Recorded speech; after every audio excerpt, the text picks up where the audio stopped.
Hey folks, this is Vince with Dad's Gaming Addiction, and today we're going to quickly check out Walk of Life. This is a game that's coming to Steam's Early Access program on October 24th, 2025. We got a press key or two a couple of days early. We gave it a shot. Idly and I both have mixed feelings on this.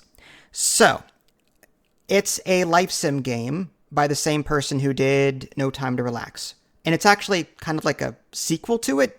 It plays very much the same way in the sense that you have to go through your daily life. It's turn-based. On day 1, you have this long to do various things. Day 2, you have this long to do various things. The ultimate goal is to get as many victory points as you can in order to beat out the other person. And if you've played No Time to Relax, then this will be crystal clear to you. You'll completely understand this. So, like I said, this game feels like a follow-up. Now, you can play local play, there's online play, there's computer opponents if you want to mess with those, and you can even play solo and just shoot for a high score. So that part of it I really like. And then you choose your destiny, which I guess are like victory point bonuses. I'm not exactly sure. The game doesn't really explain that part of it. In fact, I will come right out and say that the tutorial was broken for us in several places. It hung for Idly 3 different times, and it hung for me once. And it's kind of like an interactive tutorial, but you're watching the computer do things too. And it kept hanging. It would just stop working. So we just quit the tutorial. We had to hard quit out the game, go back in, we just played it. Just a regular game. And you can play over 10 days or 20 days. And again, you're trying to get the highest score. And ideally, you have to eat once a day. You have to keep your stats up on the bottom left. There's like happiness, health, and hygiene. You got to do various things, whether they're paying money or doing free things in the environment to keep those bars up. There's also a stress meter to the left of that goes up and down. And again, you can address that in various ways, like sleeping in your apartment, whatever. You can also like rent out better apartments, stuff like that. So you'll be able to go to a job market and a job building and accept various jobs, and you get bonuses for doing those. There's even a quests area. I think Idly and I really like that part of it, where you can accept quests in order to earn victory points that way.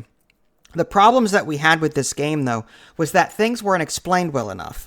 There's a lot of iconography, but no explanation as to what it actually did. And for example, a quest wanted me to do something, but didn't tell me that the pet store was in the mall, for example. So, like, there's a lot of, like, assumptions being made by the developer. Developers typically have this problem, some anyway, where they assume that you know what they're thinking without like explaining it very well in game. And here I think the developer needed to spell things out a bit more. Mouse over tooltips, if you're going to give a quest, tell me what building it's in, that kind of thing. But yeah, the broken tutorial, the lack of iconography and explanation as to what's going on. Idly said that she didn't like that she couldn't go back on the cards. At the end of the day, you are dealt these cards, random events. If you didn't eat, these things happen to you. If you're really stressed, these things happen to you. But her exact words were, this felt like a Ren and Stimpy movie, trudging along in the mud with difficulty. And she even compared the graphics between this and No Time to Relax as, like, this is like Ren and Stimpy, and the prior game was like Rugrats. She liked this game's graphics better, but only slightly.